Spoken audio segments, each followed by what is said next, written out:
The silence in the room was deafening as Joseph Miller watched Bradley Vance methodically empty the contents of his desk drawer into a plastic bin. His manicured hands moved with practiced efficiency, dropping Joseph's pens, sticky notes, and the framed photo of his late mother face down with a careless thud.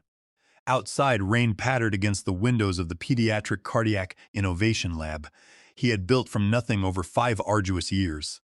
Joseph asked if this was really necessary, his voice barely above a whisper. Bradley did not look up, his sculpted features illuminated by the harsh overhead lighting. He replied that it was completely necessary and that he needed the office cleared by noon. 2 days. That was all it had taken for the division Joseph built to come crashing down. Yesterday morning, 36 talented scientists and researchers, people he had personally recruited and mentored, had been marched out by security guards, clutching small boxes of personal belongings, their access cards deactivated midday without warning. Today was the physical dismantling. Through the glass wall of his office, Joseph watched as workers, systematically disassembled, 5 years of breakthrough medical research. The prototype testing chamber was gone. The specialized equipment they had modified for their unique needs was dismantled. And most devastating of all, the biomedical prototypes themselves were being destroyed. Heart valves that could grow with pediatric patients, eliminating the need for repeated high-risk surgeries, were being fed into an industrial crusher in the loading bay. Joseph tried to explain that children were waiting for these valves and that they were only months away from human trials. Bradley finally looked up, his blue eyes entirely devoid of empathy, and remarked that the company was not a charity but a business, and that this passion project had been bleeding money for half a decade with nothing to show shareholders. Joseph swallowed his words. There was no point. This was not about facts or science or the children who would die waiting. This was about power, about the new guard making way for the old, about Bradley Vance finally getting to play with his father's company now that Daniel Vance had stepped aside. Bradley walked to the wall where Joseph's framed patents hung, 15 of them, each representing countless hours of innovation. Bradley lifted each one off its hook, dropping them into a recycling bin. "Your legacy is over," Bradley smirked, leaning against Joseph's desk. He added that his father, Daniel Vance, was retiring and they were going in a different direction. Joseph nodded once, his face carefully blank. 5 years of 12-hour days and countless weekends were reduced to garbage. He picked up the cardboard box holding his personal possessions. He did not argue, did not plead, and did not try to explain. Instead, he walked out, passing the crusher that was pulverizing his life's work. A tiny glass vial was pressed against Joseph's palm, hidden in his closed fist as he pushed through the doors into the rain-soaked afternoon. In his car, he finally allowed himself to look at what he had instinctively grabbed. The catalyst compound, the miraculous enzyme they discovered that prevented tissue rejection, the breakthrough that made everything possible. It was small enough to fit in his palm, yet powerful enough to change medicine forever. Without it, everything else was worthless. But what would he do now? Where could he go? 6 years ago, Joseph was a mid-level biomed researcher when Daniel Vance recruited him. Daniel had built his company from a garage startup into a giant over 40 years. He saw something in Joseph, telling him over dinner at a restaurant, where Joseph was waiting tables on weekends to pay student loans.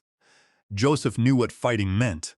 Daniel offered him the chance to build a division focused on pediatric cardiac solutions. It was a personal mission for Joseph after losing his baby sister to a congenital heart defect when they were children. Joseph assembled a team of the brightest minds he could find. Not just the ones with prestigious credentials, but people with drive, creativity, and heart. People like Julian, a coding prodigy who had programmed biomedical interfaces better than anyone Joseph had ever met. Or Maya, a single mother who worked remotely from her daughter's hospital room, designing microfluidic systems between chemotherapy sessions. For 5 years, they worked tirelessly on the adaptive heart valve. Traditional valves are static. Children outgrow them, necessitating multiple high-risk surgeries. Theirs would grow with the patient, responding to the body's natural development signals. The potential to save thousands of lives and spare families, the emotional and financial devastation of repeated heart surgeries was enormous. Daniel understood this. He protected their division from quarterly profit pressures, giving them the runway they needed for true innovation. But 6 months ago, things changed. Daniel started missing meetings. When he did appear, he seemed distracted and tired. Rumors spread about health problems. Then last week, the announcement came. Daniel was retiring immediately. His son Bradley would take over as chief executive officer. Bradley Vance, 34 years old with a business degree and zero medical knowledge, had spent his career in hedge funds. To him, the division was not saving lives. It was a line item draining resources. The morning after the retirement party, Bradley called Joseph to his office. He said the division had consumed over $30 million in resources with no commercial product. Joseph explained they were scheduled for human trials next month. Bradley interrupted, saying that fast-tracked still meant years before revenue and that consultants estimated another 5 years minimum before profitability. He claimed his decisions were based on financial reality. The next morning, security guards appeared. By lunch, the team was gone. By the following afternoon, Joseph was sitting in his tiny apartment, staring at a vial containing a miracle. Sitting in his tiny apartment on the east side of the city, Joseph Miller stared at the vial containing a miracle no one else could replicate. The catalyst compound was his personal breakthrough, developed during countless solo nights and weekends when everyone else had gone home. It was the missing piece that solved the tissue rejection problem that had plagued similar devices for decades. Without it, the valves were just inert medical-grade silicone. With it, they became living technology that could save countless young lives, and now he was the only person on Earth who knew how to make it. The apartment was quiet, smelling of cold coffee and old paper. The walls were lined with research journals and handwritten logs detailing the years of struggle.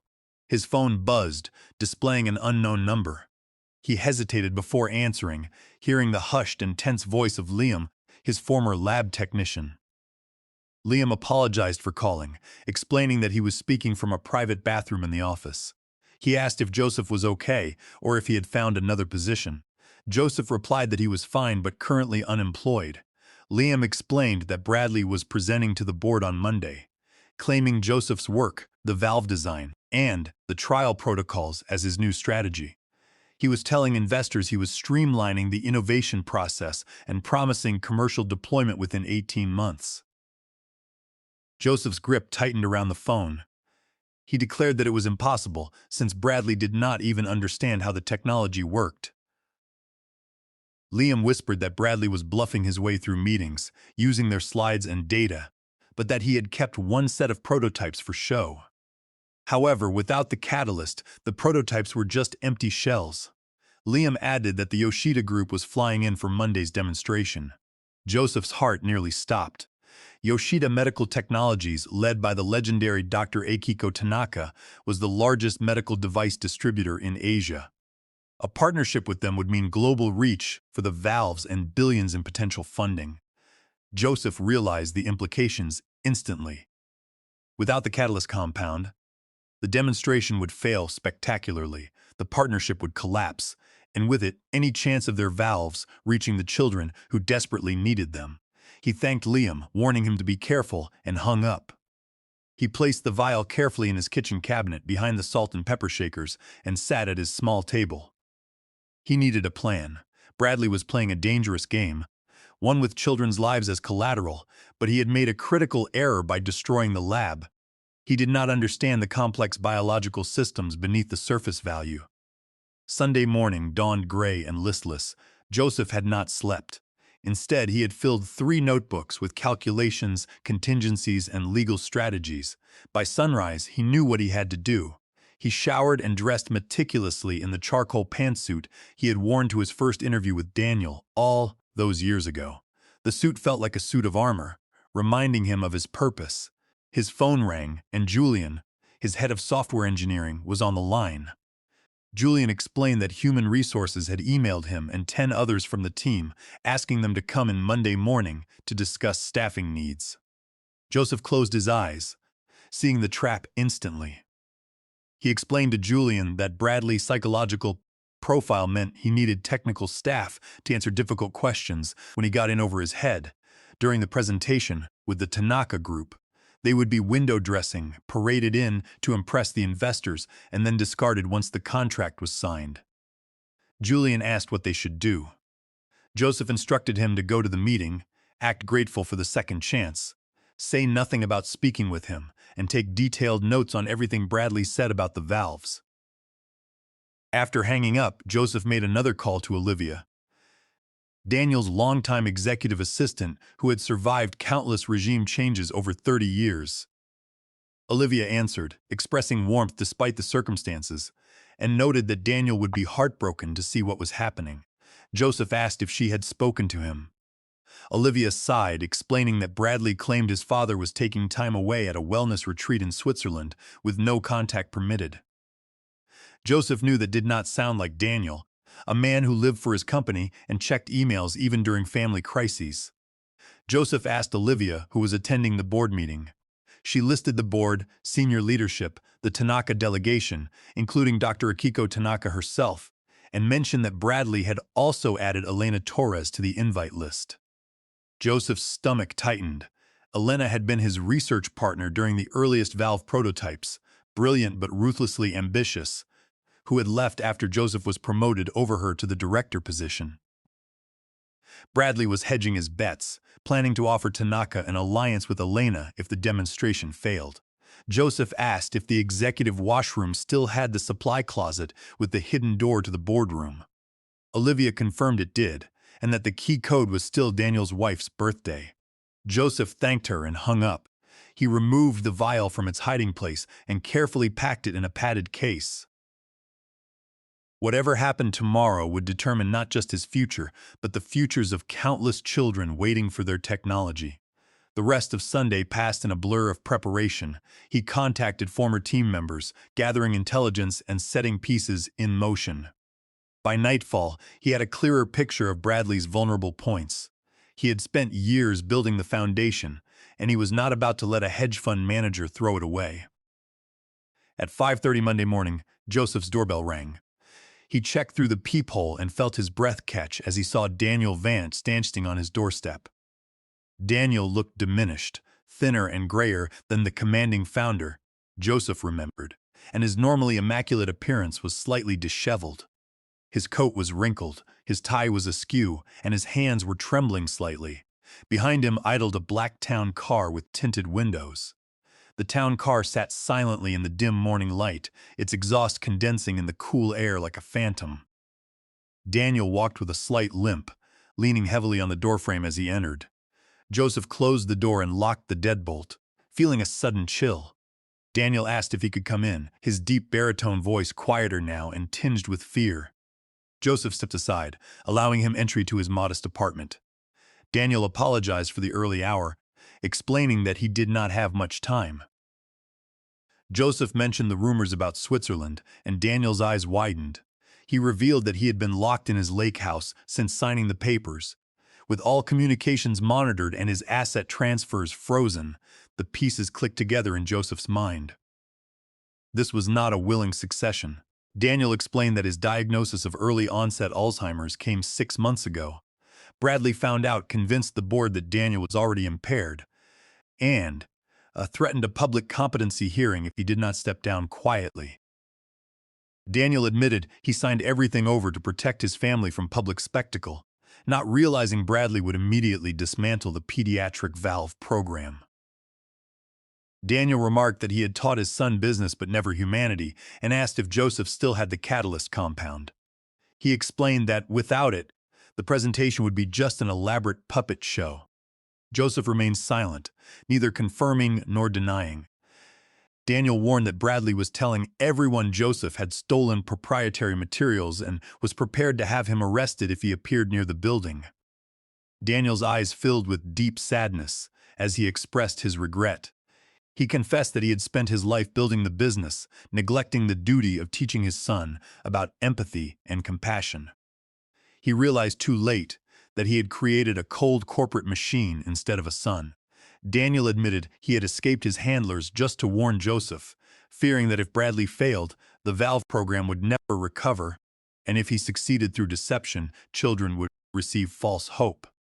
Joseph told Daniel his plan. Joseph explained the precise steps of the strategy, detailing how they would use the legal definition of intellectual property and the evidence of the safety bypass to corner Bradley.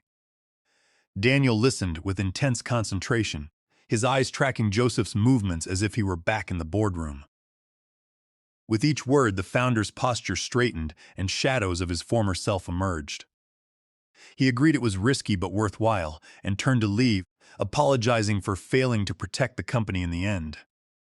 He whispered that he was proud of Joseph's courage and that he hoped they could correct this terrible mistake. After Daniel left, Joseph sat motionless, watching the dawn break over the city. The Aegis Biomed headquarters was visible from his window, where in just hours, Bradley would either cement his triumph or face ruin. Joseph picked up his phone and called Elena Torres, suggesting they talk before her meeting with Bradley and the Tanaka group. Elena laughed, asking what they could possibly discuss. Joseph mentioned the catalyst compound, and a long silence followed.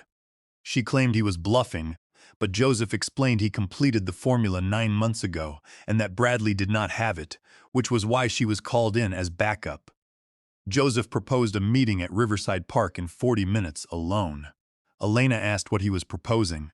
Joseph replied that he was offering her exclusive rights to the formula under certain conditions. The clock was ticking. In less than 3 hours, the presentation would begin. Joseph gathered his things, secured the vial in his pocket, and headed outside. The morning air was cool and crisp, carrying the scent of pine. As he walked, his phone buzzed with a text from Julian. "Meeting with Bradley in 30 minutes. Security is watching us closely." Joseph texted back, "Stay calm. Follow the plan, trust me." He needed to be strong.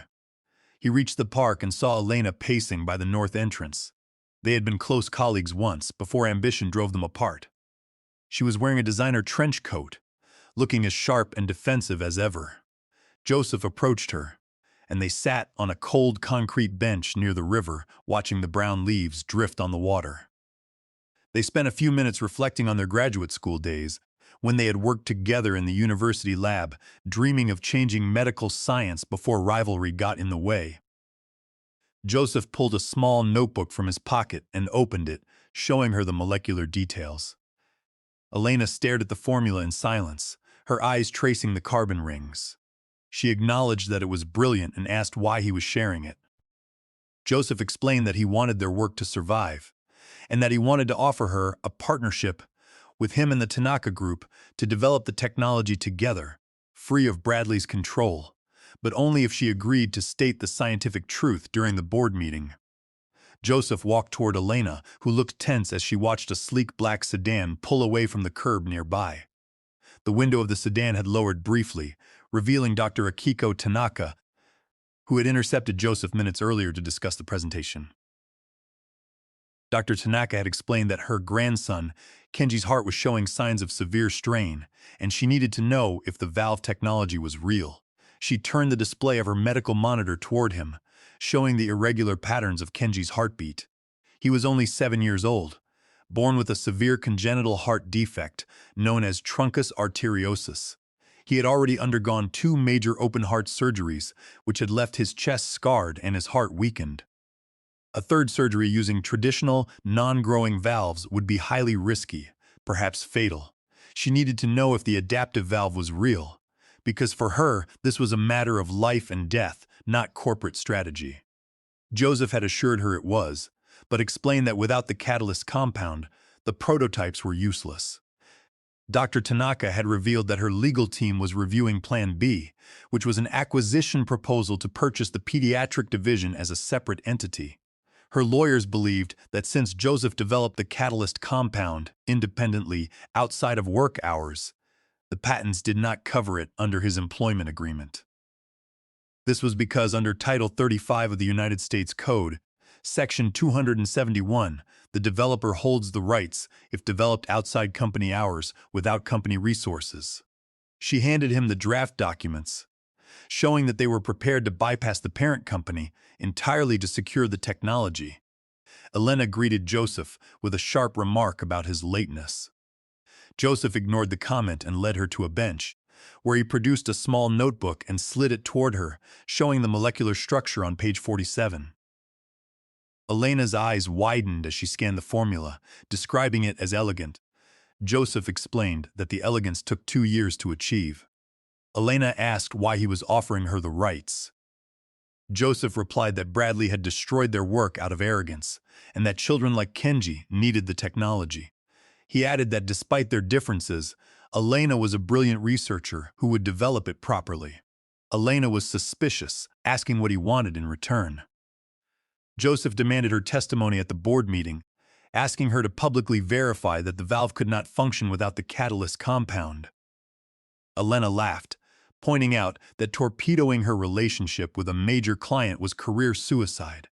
Joseph countered that Bradley was simply using her as a safety net and would discard her once the contract was signed. He added that he was not asking her to lie, but to state the scientific truth. He offered her a partnership with him and the Tanaka Group to develop the technology together, free of Bradley's control. Elena was silent, gaming out the scenarios. Finally, she agreed, asking what she needed to say. Joseph told her to speak the truth with her usual precision. They parted with a professional handshake, and Joseph checked his watch. 78 minutes until the presentation. He made one more call to Peter Higgins, a financial reporter for the Wall Street Journal who had been pursuing him for an exclusive. Joseph told Peter that the circumstances had changed and offer him exclusive access to the biggest medical technology story of the year, involving corporate sabotage and a revolutionary heart valve. He explained that Bradley had bypassed system security controls by forging his digital authorization token, a clear violation of federal financial regulations under Section 404 of the Sarbanes-Oxley Act. He instructed Peter to meet him at the side entrance on Madison. Joseph took a taxi downtown, his mind spinning with the variables. If any single element failed, the children would pay the price. He received a text from Julian. Bradley is panicking, the demonstration materials are not working, and he is shouting at the technicians. Joseph replied, "Everything is proceeding as planned, be ready." He arrived at the Aegis Biomed headquarters, where Peter was waiting. Joseph handed him a visitor badge arranged through Olivia. They took the service elevator to the executive floor, and Joseph explained the details of the technology and the sabotage. They accessed the supply closet next to the boardroom using Daniel's key code. The door opened quietly. Through the ventilation panel, they could see the room filling with board members, the Tanaka delegation, and little Kenji, who was coloring in a book, unaware of the corporate battle about to occur. Bradley was pacing near the screen, his confidence shaken, shouting at the technicians who were trying to configure the display. Joseph whispered to Peter to find a seat in the back when the presentation started, record everything, and wait. He adjusted his tie, walked out of the closet, and approached the main boardroom doors. The security guards at the door hesitated, but Joseph showed the visitor badge added by Daniel Vance. He entered the boardroom just as the lights dimmed, causing a sudden hush. Bradley froze in shock, then demanded security remove Joseph immediately. Dr. Tanaka rose, stating she had requested Joseph's presence as the creator of the technology. Bradley flushed, claiming the technology belonged to the company and that Joseph had no authority. Elena Torres interjected, noting that Joseph was curiously essential to the demonstration. The board chairman demanded to know what was going on, forcing Bradley to proceed with the presentation. For 20 minutes, Bradley spoke about market projections using Joseph's slides while the board nodded.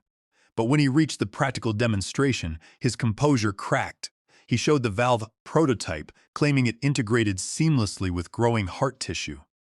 Dr. Tanaka raised her hand, asking how the catalyst compound overcame the immune response that typically leads to rejection, noting her grandson's sensitivity. Bradley stammered, unable to answer, and looked toward Elena. Elena stood up, stating that the valve is made of biocompatible polymers, but without the catalyst compound, the patient's immune system will recognize it as a foreign object, causing rejection within 48 hours. The catalyst compound acts as a shield, preventing this rejection. The current demonstration is incomplete because the enzyme is missing. The chairman turned to Bradley, asking if this was true. Joseph stood, declaring that the catalyst compound existed and that he had developed it independently. He walked to the front, holding up the vial, explaining that the valve was merely the delivery system and was useless without the compound. Bradley accused him of theft, but Joseph countered that Bradley had destroyed all lab samples 2 days ago, which Julian and Maya confirmed. The board chairman was aghast that Bradley had destroyed 5 years of research investment. Julian and Maya spoke up, highlighting the life-saving potential of the technology. Dr. Tanaka stood, stating she had came prepared to invest $8 billion, but could not invest in a company that destroyed innovation. She asked Joseph if he could demonstrate the compound. Bradley shouted that the compound belonged to the company, but the chief legal counsel, Miss Porter, cleared her throat. She explained that if Joseph developed it independently outside of work hours, ownership belonged to him. She added that under Title 35 of the United States Code, Section 271, the developer holds the rights. She noted that the statute was very clear. When an employee develops an invention entirely on their own time, using their own personal equipment, and without using any trade secrets or proprietary resources of the employer, the ownership remains with the employee.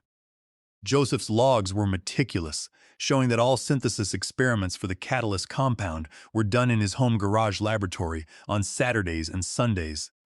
The board members realized that they had no legal claim to the catalyst, and that if they wanted to build the valve, they must license it from Joseph or partner with him. Miss Porter agreed the legal argument was sound. Joseph also pointed out that the mass layoffs violated the Worker Adjustment and Retraining Notification Act, which could result in severe civil penalties. Evelyn Hodge, the Human Resources Director, explained that the company laid off 36 people on Thursday without the required 60-day written notice. Under the Worker Adjustment and Retraining Notification Act, codified at Title 29 of the United States Code, Section 2101, a company with over 100 employees that conducts a mass layoff of more than 33% of its workforce at a single site must provide 60 days of advance notice. Because they failed to do this, they are liable to pay back pay and benefits to all 36 employees for the full 60 days, plus a civil penalty of $500 per day of violation. The board chairman calculated this and realized it would cost hundreds of thousands of dollars in penalties and legal fees, on top of the public relations disaster.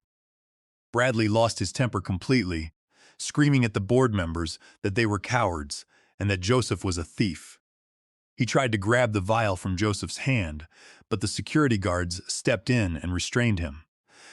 The board chairman told Bradley that his behavior was unprofessional and that he had single-handedly destroyed 5 years of research and endangered an $8 billion partnership. Faced with a regulatory nightmare, the board chairman asked Joseph what he wanted.